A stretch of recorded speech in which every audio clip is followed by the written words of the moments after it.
Thursday, April 25, 2024. Saint Mark. Focus. God opposes the proud but gives grace to the humble.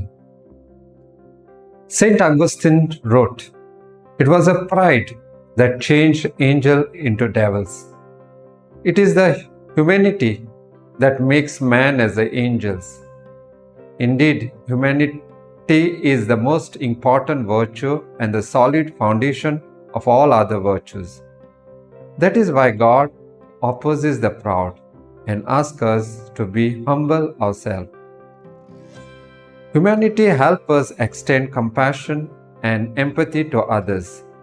We become more other-centric and less egocentric.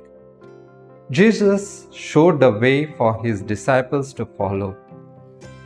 Though he was God, he humbled himself and became obedient unto death, even death on the cross.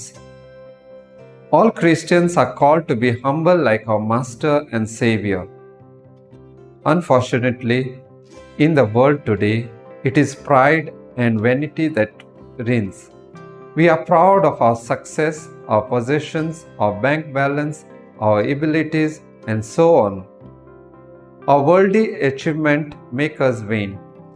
Little do we realize that all we have can go in a flash.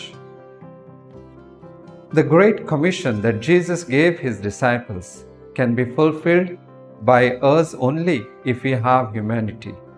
In our effort to preach the gospel in the word and deed, we will be honored, humiliated, and even killed, but the Lord will work with us as he worked with them. Roots.